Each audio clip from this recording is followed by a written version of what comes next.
Hi everyone, this is your host Jahidul Islam from Texas, and you are listening Inspire the Youth, Inspire the World podcast, the show that inspires youth to achieve their dreams and be willing to take on challenges to succeed in their life. Today we will listen to a scientist, researcher, and educator, Dr. Abu Ali Ibn Sina. He served the Shah Jalan University of Science and Technology as an assistant professor. He is a former research fellow at the University of Queensland, Australia. Currently, he is visiting research fellow at Harvard Irving Comprehensive Cancer Center, Columbia University, United States. His journey can inspire many, and it indeed inspires me. Before I introduce Dr. Sina, I would like to share a little story about how we know each other. Dr. Sina's father and mother taught me in my school days.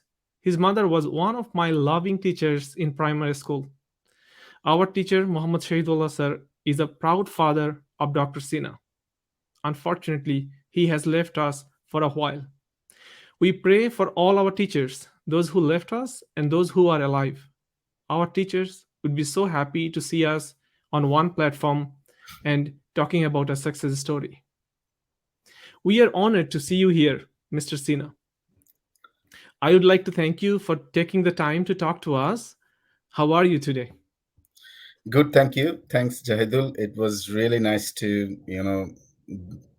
be as a guest in this interesting session. Thanks for inviting me.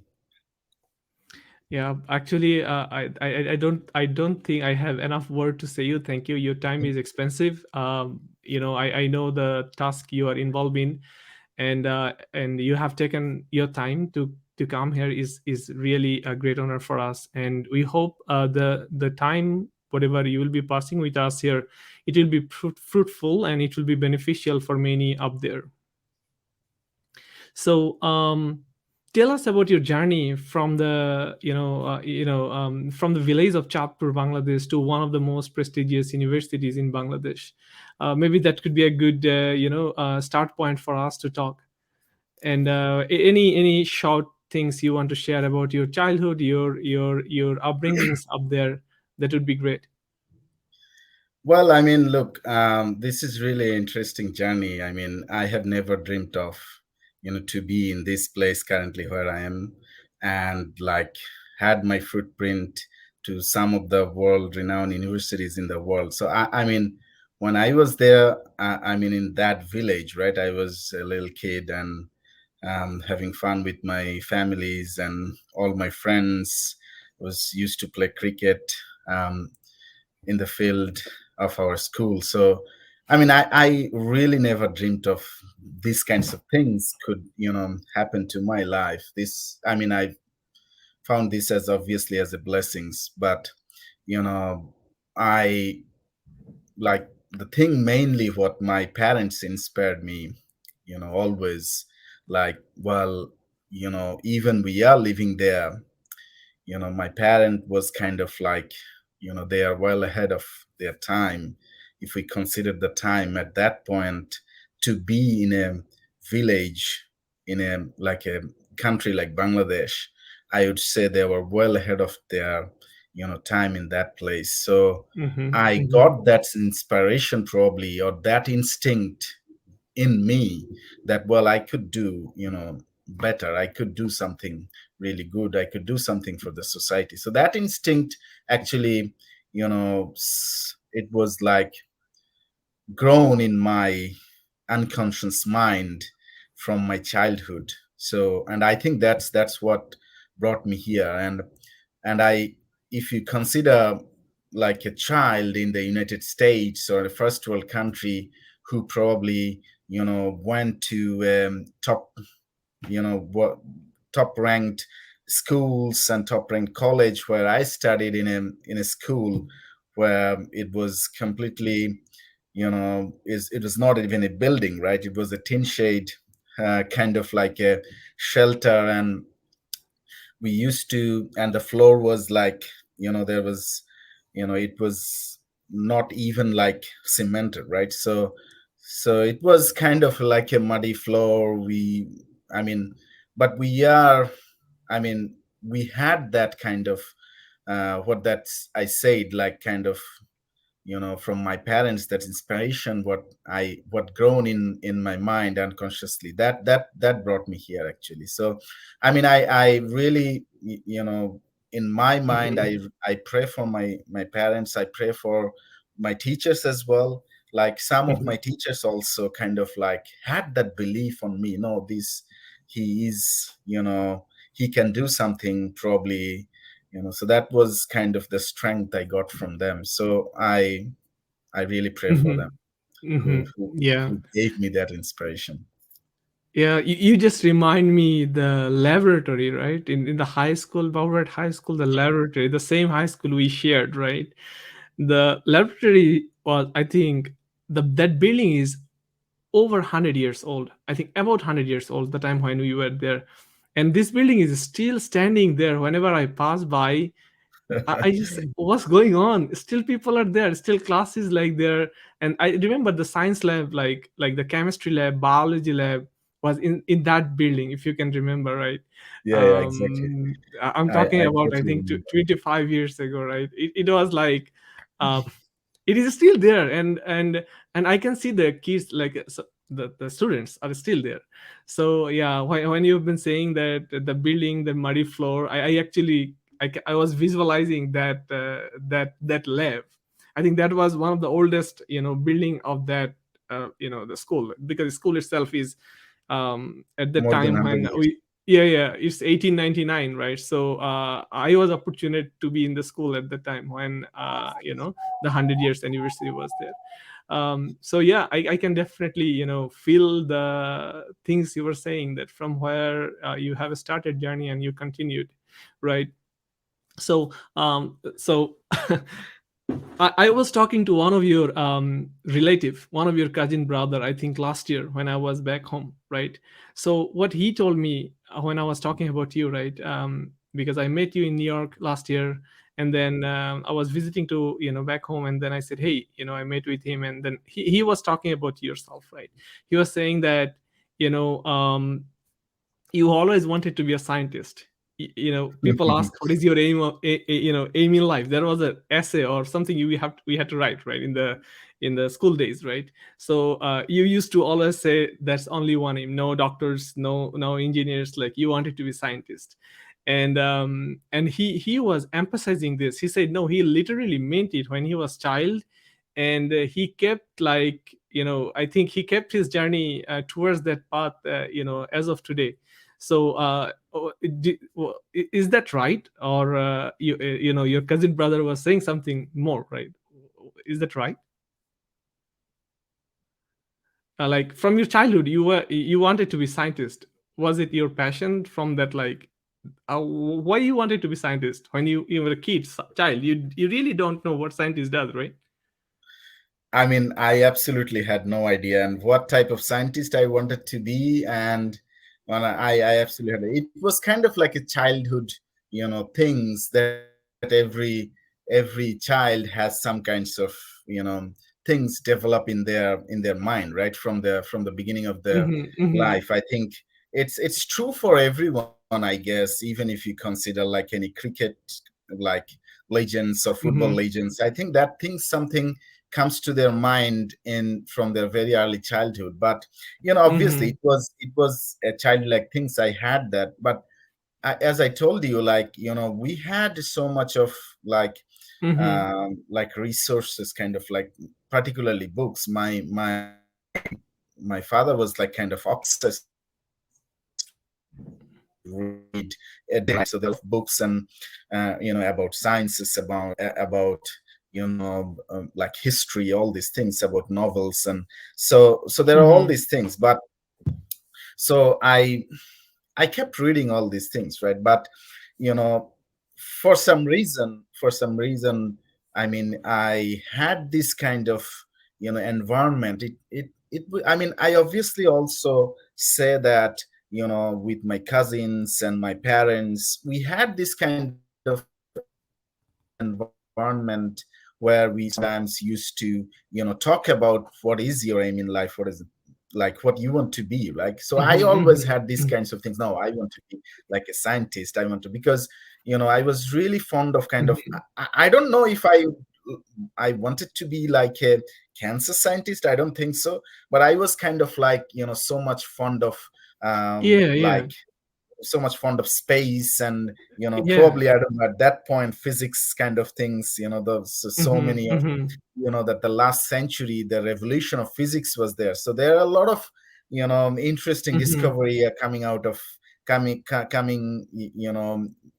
for like based on mm-hmm, space, and also kind of in the physics area, electronics area. So I was always had these kinds of mind. And also, like, slowly from that school, I mm-hmm, developed a little bit of interest on chemistry as well. So from there, so it was mm-hmm, kind of like science. I was kind of having that mindset mm-hmm. and growing in me about the science interest. So that was kind of the things I came up in my mind at first, always like, no, I want to be a scientist. So, and somehow my journey ended up there. I Yeah, became a that scientist. that could be, yeah, like this is, not all, like, if you ask me, right, when I was kid, did I think about be scientist or engineer? I can't remember I had such kind of dream. Maybe my, my mind was somehow short or limited to think high, right, at that age. So, but anyway, we all, like, we were always inspired to decide something when we were a child. This is how our culture is. Okay, you need to be doctor, you need to be, something engineer, right? It was a culture. So, but again, for you, it might be a coincidence, but I think that inspired you to move up and think about science more, and then have some interest, then you saw something interesting, then you continued your journey, right? And then eventually, who you are today, right? So yeah, that was just a funny anecdote, I would say. I clearly remember he was emphasizing, your cousin brother was emphasizing that this kid, even because he's elder than you, right? And Yeah. then he was saying, this kid, he was always saying that I want to be scientist, I wanted to be scientist. He, so so I took that one very seriously, and I thought to ask you this. Thank you. So you went to, from Chapu to, you went to Shah Jalal University, right? And you ended up, in chemistry, and then what did you do after that, like after finishing your university degree? Well, I mean, so I completed my university like degree, and then I joined like a private company, which is a paint company. So I still joined in a research and development department. Mm-hmm, I was kind of like, it's true actually. I was not really, there are a lot of people actually move mm-hmm, their career trajectory after graduation, right? But I was mm-hmm, always looking for jobs where I can actually use my knowledge, right? mm-hmm, So when I was doing my master's thesis, I mm-hmm, was, even during my university period, I developed that kind of, feelings to be, mm-hmm, involved in research. So when during my, it's particularly, I was really amazed and enthusiastic when I was doing my undergraduate and master's research. So I was doing work on a synthetic laboratory, and it was like synthesis of new material, right? mm-hmm, So, I was still not someone like very matured at that time, I would say, could think of something like be in a university like Harvard or Columbia, right? But I was always dreaming of doing PhD at least, So when I was doing my research, so I synthesized a material, right, with my supervisor. So I synthesized a new material, and mm-hmm, so it was like a chemical reaction, right? If you mix A and B, you produce C. So something mm-hmm, like that, right? But it's, so when I mixed something, let's say A and B, I produced a C, which is a completely new material that has mm-hmm, never been in the universe, probably, that mm-hmm, was not mm-hmm, existed in the universe before my reaction. mm-hmm, So synthesis of new material works like that. You mm-hmm, mix together, you make a new material, right? That has never Mhm. been existed. That was kind of like when I was doing that research, it was not something like a very high quality top class research. It was some Mhm. basic Mhm. chemical reaction, not basic things, I would say, something like a chemical reaction, which has a little bit of application. We published that paper in a um, moderate quality journal, but I would not say this is like, I was in Bangladesh, right? I was doing research in a master's laboratory. So, but at that point, it clicked in my mind that, well, actually, I like synthesized something that has never existed before, right? So I did something. I had this good feeling, right? So, and Mhm. then after graduation, I was like, there are limited opportunities in Bangladesh, right? To be, and there is always pressure from your families, for your societies to join, to get a job and things. So I was trying to find, job in a research environment. So, Mhm. I had a few interviews, and then actually on Barger Paints, which was a multinational company, still it is there, right? So Mhm. I there was a written test, so I did the test and then interviewed, and then I have been selected. And so it was on the research and development department, and I was really Mhm. happy. I thought that, well, at least I am still connected to research, right? So when that research during my undergraduate and masters, that actually inspired me to be involved in the research. That actually the true inspiration, that point when Mhm. it's my childhood, when I said about like I want to be a scientist, that was kind of like, it's an Mhm. emotional things grow up in your mind, right? You want to be, right?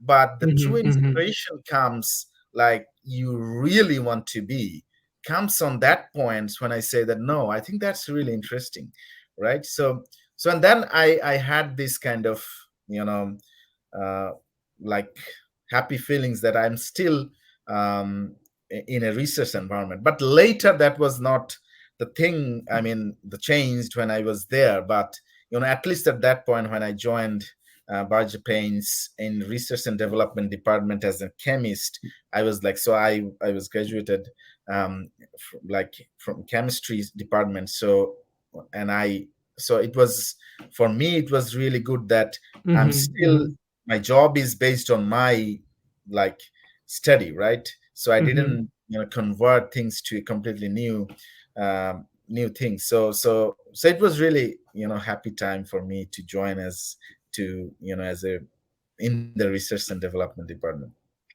Mhm. Mhm. I see. I see. So, from that research and development, like then you came back to university to teach, right? Um, how did you do that? Like that was a corporate job. I think that was much well paid. Then you moved to university. What motivated you to move to university to teach?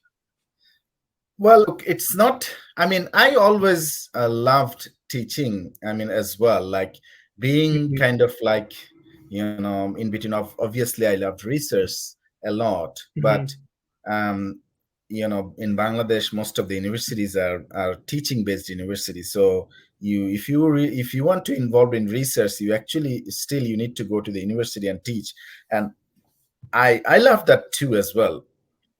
But Mhm. when I was in Barja Paints, it was obviously a corporate environment, and that was actually a department called research and development, right? But that's basically a development department. So there is no basic research, like there is no true research. So I mean, that's not possible for a company in Bangladesh, right, to have a true R&D, right? And it Mhm. was like kind of for me, I was slowly being frustrated. It was definitely well paid, obviously, in terms of Mhm. you know money. Mhm. I mean, anyone would be happy to have that kind of salary at the starting point of their career. And I think Berger is a very high, I mean, highly paid, like a company who pays their like employees very highly. So, Mhm. and Mhm. I really appreciate that. And it's a very, I mean, working environment, if you say about it's completely like company, like a multinational company, like if you consider even other companies in Bangladesh, I would say that's definitely at the top level. So everything was okay, except the thing for me, it was not the thing I wanted to be, right? I was always have Mm-hmm. that kind of long term vision of me. Like I was always placing myself, let's say 10 years later, where I will be. I couldn't imagine myself 10 years later still be an employee of Berger Paints doing some development in paints, right? I mean, that's okay. Some people definitely passionate about that, they can do that. But for me, it was not, Mm-hmm. I was not imagining myself in that place. And I was like always having that kind of, as you said, from my childhood, my dream about being a scientist, and as well when I was doing my research, and I was having that kind of passion to continue my research. And that was my, and at that point I was still trying to, you know, get a PhD, come abroad, and probably do still be continue my research. So but I couldn't do that because corporate pressure is enormous, right? You have to wake up in very Mm-hmm. early in the morning, you go, and then you really do your job. So it was like a very tight schedule. You can't get it out to think something else. So that was really Mm-hmm. hard for me to think something else, being in a corporate environment. And corporate environment is completely different environment than academic environment, right? So Mm-hmm. I was like slowly being frustrated. I said, no, I have to get it out. This is not my place, right? I don't want to be a corporate employee for the whole of my life, right? Mm-hmm. And Mm-hmm. so that motivated me. Even so, I knew that the salary of an university teacher would be like one fourth of that amount that I was getting in Bajar. So I knew that. But there are a lot of people, as also my friends, and like a lot of people saying that, oh no, I mean, you shouldn't join the university because that is not well paid. Because you already became used to with that much of lifestyle, you can't cope with that. But I was Mm-hmm. like finding myself, I was like thinking myself, no, even money can buy you always happiness, right? Mm-hmm. So That's at true. least you need to. And I was kind of pressing myself that anyway I have to get out of that environment and run for my passion. So and that motivated me really hard, that to join the university as a teacher. So and that's why, I mean, like Mm-hmm. when there is an opportunity to join the university, I just immediately, I didn't think twice. I said then no, I should join. Yeah, I see. So you listen to your heart, you listen to your passion, right? Not to the other facilities or opportunities, right? It's more into what you really want to be, what you really like, right? So many of us, successfully fail to listen to our heart. I would say many of us, like, if you talk to, like, maybe you have seen in your within your friends or the people you grew up with, maybe among your students, they want to do maybe they want to be maybe A or B, but they end up doing C or D because that gives their better opportunities, but not like passion and the opportunity both, not always coincides, right? And not everyone is courageous enough to listen to the heart and listen to the passion they have, right? Definitely there is there should be a balance in life, right? Because if you're passionate about something, and you have to also consider how you can compensate your family. Can you survive? Can you live? Right?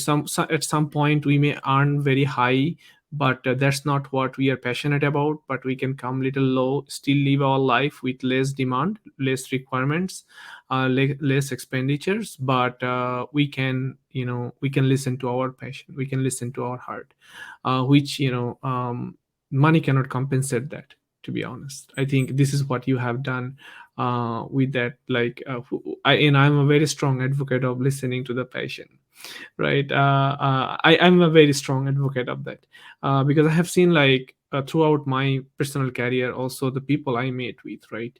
um, the people can be only happy if they do something what they really like to do, right? This is not a age of industrial age, right? This is a different age we live in, right? We have opportunities, we have opportunities to do something better, even from the time, like, I'm not talking like 20 years ago, maybe situation was much tougher, right? The information was not this much available, and we didn't had that much opportunity. Now the world is much more open. We have much more opportunities to really look into our passion instead of looking into just a set rules or guidelines, right? Do this, do that, or become this or become that, although you don't want to be that, right? So listening to the passion is important, and I always like to tell people that you must listen to your passion and must listen to your heart, otherwise you will fail, you will fall. Even you earn lots of money, at some point you'll feel frustrated, you will not feel like you are doing something right. I completely understand and can feel that the point which moved you to the teaching and research from your comfortable corporate life. Well, so that moves you to the Queensland University of Australia, right? Your passion to the research, right? Exactly, exactly. So, I mean, obviously, that was Mm-hmm. my kind of like, way of, being involved to the research. So, Mm-hmm. I mean, so to do my PhD, I joined the University of Queensland, and that was so in an institute which is unique in many ways. So Mm-hmm. the institute is Australian Institute for Bioengineering and Nanotechnology. So Mm-hmm. that's one of the hardest time actually of my life, but that I enjoyed that time, because of my passion. That's what I said, right? That's being involved in Mm-hmm. research, be a scientist. That was always the thing. So, and I went to the university. I started my PhD, and Mm-hmm. it was kind of about chemistry, but it was the science we were doing right in Bangladesh at that time. And at that time, I would say the time when I was in my university, the research I was doing was kind of, you know, not really, I would say, is very the thing what the other world, the first world is doing, right? Mm-hmm. Mm-hmm. So the first world is well advanced of the thing we were doing in Bangladesh. There are less opportunities, there are less facilities, right, to Mm-hmm. do top class research. And so when I came to an institute which is kind of like a very world class and nanotechnology institute, and we were kind of like just heard of the term nanotechnology. We had absolutely no idea what Mm-hmm. is nanotechnology, right? And Mm-hmm. it was kind of like, I was really fascinated to be there because that's really world class institute. There's so much of things to do, but the problem was that I had absolutely no idea what are those, right? And I have Mm-hmm. never touched those kinds of machines and those kinds of research. I was not aware of these kinds of um, like the scientific terms and knowledge and things. That was completely new, although it Mm-hmm. was kind of like, in my the basic area there are kind of chemistry elements, right? But the science was so much advanced. Science already advanced a lot, right? And Mm-hmm. we are so much behind at that time. And it was really hard for me in the beginning to, connect myself with these kinds of top class research. But Mm-hmm. my passion, right? It's all my passion and it's all my, um, like kind of, my dream to be a scientist. That helped me. I Mm-hmm. worked day and night, I would say. Like I really worked hard and to understand, to get the knowledge, to understand the things, what's going Mm-hmm. on, to know about the latest research around the world. And and so I would say that made me a real scientist at that point, right? Mhm. In Bangladesh, what we did, or what I thought during my childhood, or what I did my first research during my master Mhm. study, synthesize a material, that could be an inspiration, right? But Mhm. during my PhD, I became a real scientist. So, Mhm. like I would say, practically, right? I And see. I I see. understood like how science works. I got that knowledge. So Mhm. that was the thing. I mean, made Mhm. me, a real scientist, to think about, to do something really innovative. So that pushed me as well to do something really innovative, to do something, and that you know that brought me, the to do something for the society, for the human beings, so that I can serve the society. I can do Yeah. something really Mhm. interesting, really innovative, that can Mhm. help people. Mm-hmm. I see. Yeah, it's like getting a larger platform, better opportunities, and a structured system, right? The absence of that research facilities, investment back home in many universities are definitely. I didn't go to Bangladesh, any universities in Bangladesh, so I do have no idea. So I should not make a comment on that. But so far, I know, like listening from people like my friends, and by knowing thing like from the medias, right? We do not have that much investment in this sector, right? Yeah, obviously, being in a that level of university, having that opportunity has actually opened the door, and your motivation to get it done, right? Although you found it difficult, but you were you were focused that this is what I want to be, and I need to get it done, right? um, so here I think one of the very important thing we really want to know from you, right? Among your other successful research, 10 minutes cancer test kit got global attention. We saw you on various TV, including CNN at that time. I remember I shared it with my colleague that this guy, he is from my village, and I was very proud to share that. I think many, those who know you, those who came from that part of the world, they felt that pride, right? It is definitely a matter of proud that you have been in across, I think, multiple places, right, across everywhere, that hey, this is a great innovation, right? So tell us in simple, right, what is 10 minutes cancer test kit, for many of our audience, those who may not have in-depth idea of science. So basically, the 10-minute cancer test is kind of like, a test you can do from our body fluids, right?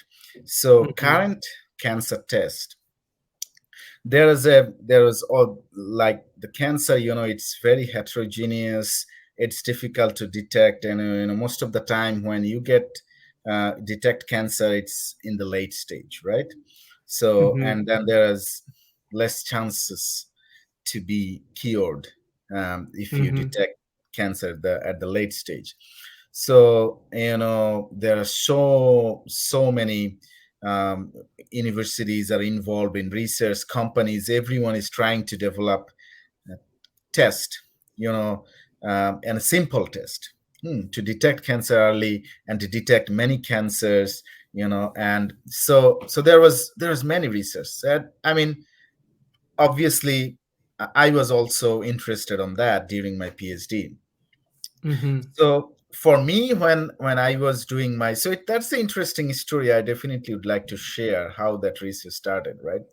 So when Mhm. I was doing my PhD, it was not something I meant to do, the 10-minute test, right? I mean, the Mhm. 10-minute test came later, but to develop a kind of a universal cancer test, that was not my research about. So, the cancer, there are many types of cancer, in your Mhm. body. Every body part's kind of like a, name about, every body part has their own cancer term. For example, like, from brain to your skin, there is a cancer type. So skin Mhm. cancer, brain cancer, lung cancer, kidney cancer, gastric cancer. So it can develop anywhere in your body, right? Mhm. So my research was, and every cancer is different, and detection of every cancer is also different. And there Mhm. are many kinds of markers using that you can detect cancer, right? There are many kinds Mhm. of biomolecules you want to hunt, you want to search to detect, oh, using this molecule I want to detect this cancer. Some people researching on skin cancer, some people on kidney cancer, some people on liver cancer, some people on prostate cancer, some are breast cancer. So there are many, every cancer detection system is also kind of like, different. But the basic thing is, currently people doing what? The biopsy. They take the tissues of a particular Mhm. organ where the cancer is there, and you Mhm. look at the cells, Mhm. morphology of the cells, to understand whether those cells are cancerous, right? That's how the cancer is being detected. Mhm. Now, the question is, the biopsy is a complicated procedure, right? For example, if you want to do a biopsy of your lung, that's Mhm. very difficult, because the doing, it's like in surgery. At the same time, if you want to do a biopsy of your brain, right, that's dangerous, right? So Mhm. no one likes that. So there are researches to do, um, you know, develop a cancer test from blood or urine, from kinds of, or saliva, kinds of the fluids that coming out of your body, which is called a Mhm. non-invasive test. So there are research. Whatever it is, my PhD journey was not about developing these kinds of tests. Initially, I was trying to develop a technology to detect a particular breast cancer markers. Okay. Mhm. So, and I was just trying to develop a technology whether we can develop, a particular cancer biomarker, detect a particular biomarker. Mhm. And so, and when I was doing that, I was kind of like, you know, getting a result which was not Mhm. I supposed to get. Okay, when I was doing that Mhm. research, Mhm. and I was thinking like, why I'm getting this result, because that's not what I want. And Mhm. um, I was really frustrated. I was saying that, it's coming every now and then. How can I get rid of that? I was really frustrated of that, because I spent like 6 months doing the same, and Mhm. it's coming every now and then, and like ruining my experiments, right? I was think of that then. And then I was like talking to my supervisor, saying that, look, you know this is coming every now and then he said that, oh, maybe you are not doing experiments correctly. I said, no, I'm doing it correctly. He said, no, maybe you are not, do it again. So I was doing every now and then I was getting the same result, right? So Mhm. that was the seed, and from where it started, right? And then Mhm. when I was like so adamant and say that, no, I'm not doing any mistake. Okay, I'm doing everything Mhm. right, and I'm pretty confident. And then we started, oh, maybe then it's an artifact we need to get rid of and think of. And then we started thinking of that, how can we get rid of that, why it is happening. When we were digging on that, then we actually found something interesting, a biology of DNA, because that work was based on DNA. So interesting biology on DNA. Okay, Mhm. and structure, actually, also structure about DNA, or DNA affinity with the metal surface. And that was Mhm. the seed. But that was not even, also that was not the kind of thing that ultimately developed the that like immediately develop the test. But that was the seed. It grows Mhm. on your mind slowly. That experiments was like, that was kind of a wrong experiment, wrong results, was, or a Mhm. false results, was the seed of this this discovery. And then from that point, I was still doing my research, and I was like exploring things by myself in the laboratory, kind of like, oh no, what happens if I do that? What happens if I do that? So, and then at some point, I was trying to, interact the DNA um, with the gold.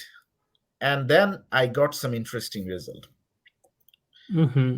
And then from there, I thought that, well, then we actually don't need to do so many other, you know, complicated procedure. So we can just see how the gold and DNA interacts and find a way to detect cancer, right? Mm-hmm. And from there it started. So it was so usually how research works, you have a plan, Mm-hmm. and then you do experiments, and you Mm-hmm. see if it is correct or not, right? It may Mm-hmm. not be correct, or it may not work, or it may. But my and that point, my complete PhD, when I started Mm-hmm. getting that result, complete me PhD research turned onto the different direction of developing that test. Okay, when I Mm-hmm. got that initial result, and that at that point it turned into developing and developing that further and further, do more research. And then ultimately, throughout, my PhD and my postdoctoral journey, it finally came up. Now the question is, usually, I mean, research works like a way that you initially, you always have, even you for your PhD or for any research project, there was a set research plan you want to do, and there was a kind of like proposed outcome. You Mm-hmm. always think Mm-hmm. of it from that research, what could be possible outcome. We always think ahead. Maybe if we do that, you can develop these things, right? But for me, Mm-hmm.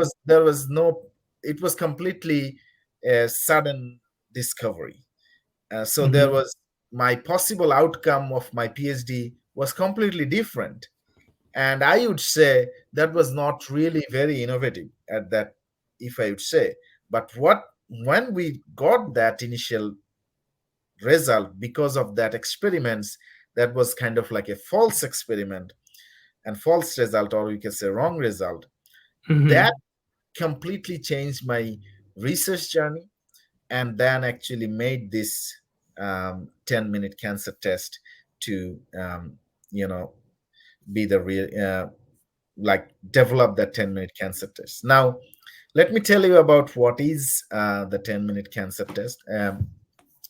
So, usually to detect cancer, I said there is, invasive test, tissue biopsy, and things.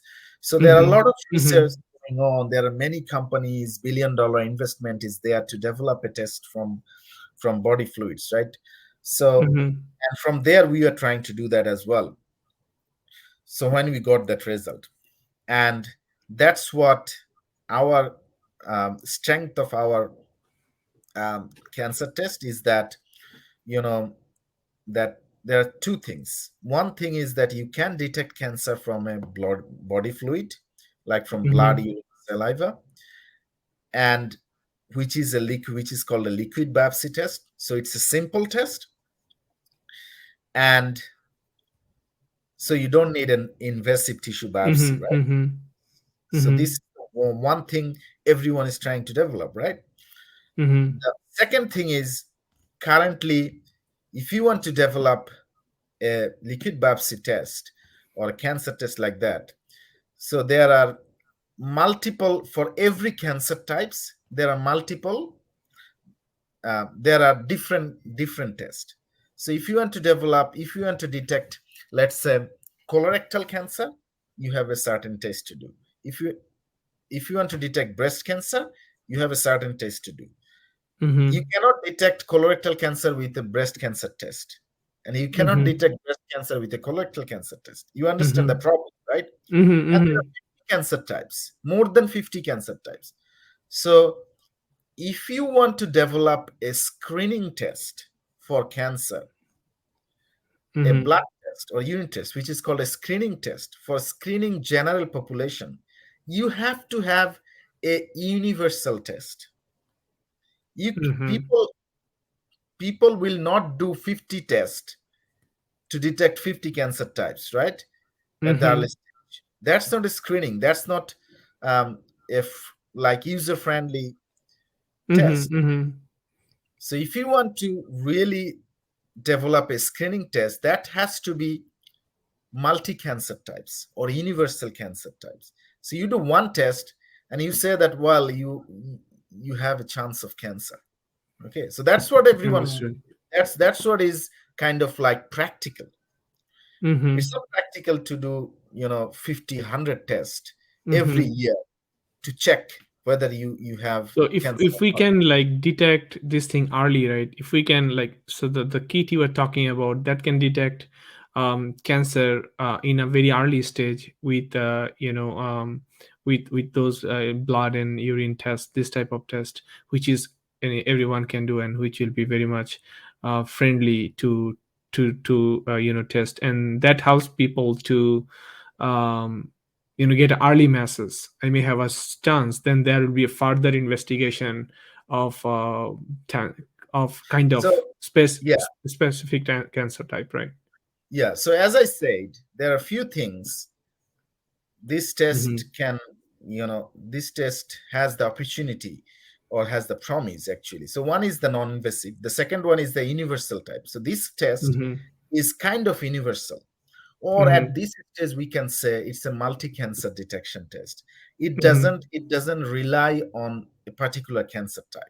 Okay, so it's a Mm-hmm. multi-cancer type, so it's a one test you can say the presence of cancer or not, right? The third Mm-hmm. thing is, it has the possibility to detect cancer early based on the Mm-hmm. mechanism and the science behind this test.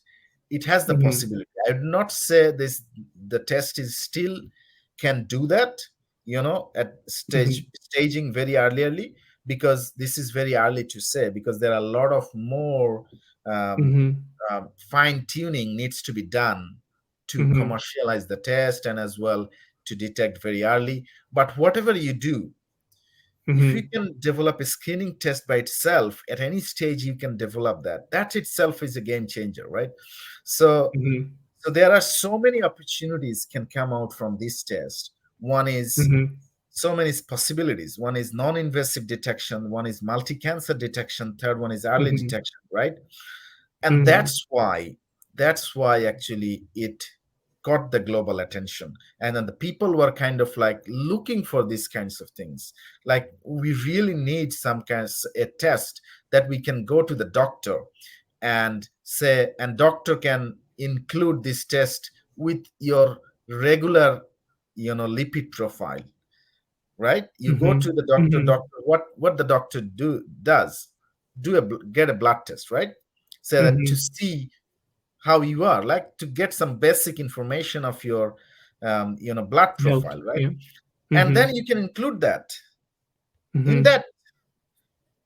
that blood test, include that test and see what is the status of your cancer, right? Mm-hmm. So that's how it got a global attention. But there are many companies working on different other types, and there are kind of like, big companies are working on that. They are working on a different detection system, but still there are no true multi-cancer detection tests really commercialized. So there are big competition going on. I mean, along with my test, what we developed, I mean, our Mm-hmm. test we developed, this is also in that race of commercialization. But there are some big companies also developing the same similar kind of things based on Mm-hmm. different science and different technology. That so I guess like within next few years, like probably 5 to 10 years, there will be a universal cancer test or multi-cancer detection test in the market soon. Yeah, that's a there's a positive message, right? I feel like the impact is very high, because it's going to be available to, to everyone, literally everyone, right? If it is a simple blood test, and then it may hugely reduce the number of, it may save lots of life, I believe, because there are many of those cancer types can be, if they are treated early stage, people can, can be relieved of that. So See, yeah, we definitely. statistically 95%, like Hmm. that's not 100% true, but you can approximately 95% of cancer can be cured if detected in the very early stage. Oh, So that's a really positive thing, right? If we can detect early. So that's a big number. yeah, that's a big number. We can save a lot of life. Mm-hmm. That's a big number. Yeah, like I would say, like, you continue your journey, and those who are in the race, let them continue their journey, and eventually the world requires something works for the people, right? It is either through your invention or through someone else. The overall impact to the, globe is important. Overall impact to the people's life is, I would say, much important. And Yeah. so far your achievements is definitely something made us proud. And this is a, great sign of hope for us. Well, thank you. uh, yeah, you're welcome, you are welcome. We are almost towards the end of the show. So I think one of the very common question I ask everyone, this is kind of common, right? I would say this is your wisdom, what we really want to understand and know. So what is your message for many of those who love science and want to contribute to the life of people? Well, look, I mean, I believe science is really interesting that I found, and Mm-hmm.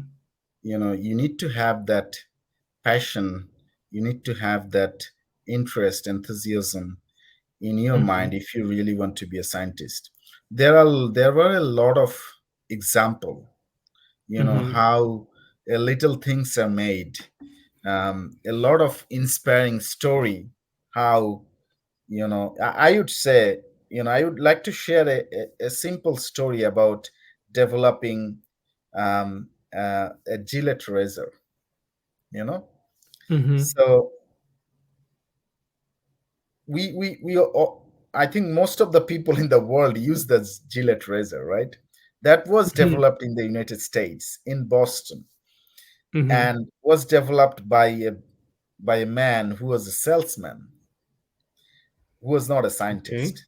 Okay, So interesting.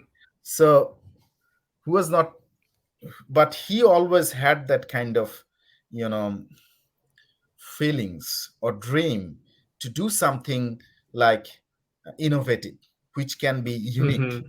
Yeah, which Mm-hmm. can be unique, uh, to develop a unique product, right?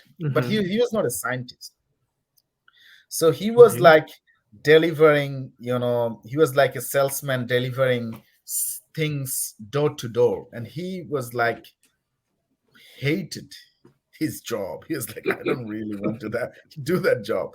So he was talking to his boss, saying that, look, I don't like this job. I want to develop something, a new product, a unique product. Then his Mm-hmm. boss said, develop something disposable. If you want to develop something disposable, which which you can sell, and then people use once or twice, and then Mm-hmm. they have to buy it again. So your market will never ends. So you continue sell the same thing, right? So Mm-hmm. this is a really nice marketing strategy. So he was like, kind of thinking, what can I develop, what can I develop? And he was obsessed with that, to get a Mm-hmm. unique product. And at that point, you know I don't know, there was kind of like a knife kind of things we used to you know use for shaving, and that was very dangerous because that can cut your um, Mm-hmm. Mm-hmm. like skin. And at that point, this is like 200 years ago probably, right? At that point there Mm-hmm. was no antibiotic. So if you cut, Mm-hmm. that Mm-hmm. can lead to Uh, infection and mm-hmm. lead to death. So that's dangerous, right? So, and then one day he was shaving and was thinking of his product, what he could develop, and he cut his skin. Oh, And okay. at that point, he said that, oh, probably I could develop something, a sharp blade that's not that thick and that's disposable. I can just Mhm, use once, and that needs to be, you need to sharpen those kinds of blade, right? Every time, mhm, every now and then to do mhm, your shaving.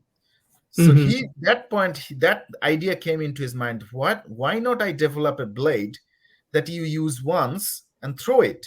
You don't need to sharpen it every time, and mhm. that's not that thick that will cut your Skin. skin, right? Mhm, mhm, That point he got that idea, so he took some steels and things and he started making very thin blade, mhm, and he couldn't do it because he didn't have that scientific knowledge to develop really a thin blade. And he was in Boston, so he went to MIT. mhm, He he was talking to some of the students and teachers, like, can you develop a metal alloy or something that can make a very sharp and thin blade.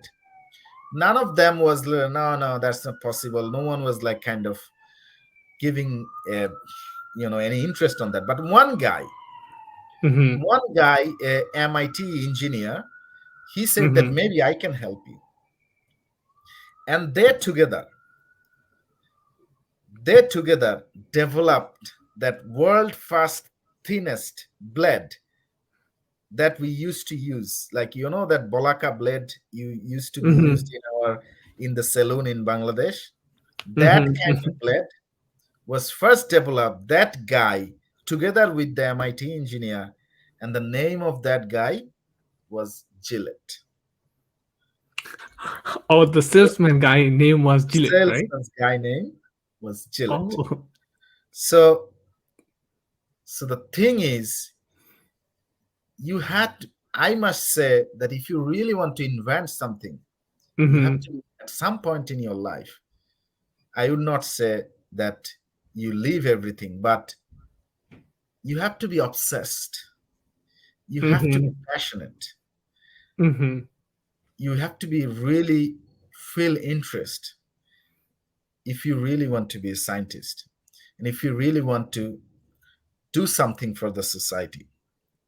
And that's how science works. That's how new things can be developed. So there are a lot of interesting story in science discovery that mhm, happened out of nowhere, like when you cut your cheek, then maybe it you got that idea, right? So there are a mhm, lot of things happened out of nowhere, like what happened to me as well, I believe. mhm, So if you mhm, really want to be a scientist, you just continue, follow your dream, follow your passion, and definitely, I guess you will see that, and you can be a scientist, real scientist. mhm. Oh yeah, this is a great story. Like I think the story itself has a strong message, and I would say one of the strong messages I can get out of this right now. I can still feel like I can be innovator.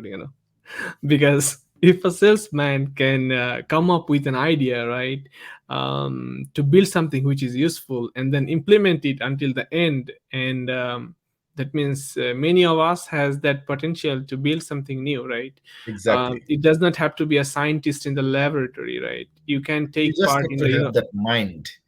You just yeah to have that innovative mindset up in yourself.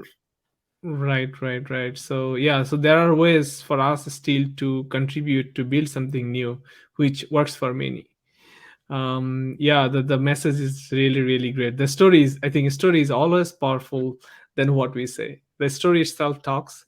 Story itself, keep emitting the power. That's what I feel always, right? Many of my inspiration is out of many of those stories of people. So yeah, thank you very much for all that you have been sharing. We are almost towards the end. Thank you, definitely thank you very much, and thank you for listening to our guest, Dr. Abu Ali Ibn Sina. Thank you, Dr. Abu Ali Ibn Sina, for being here and sharing your journey. Indeed, your words shall help many of those dreaming of the highest of the high. Words are more powerful than swords. So, this show will keep the commitment to spread good words among all of you. Bye for tonight and see you in the next episode. Thank you. Thanks, Jahidul. Thanks, everyone. Thank you.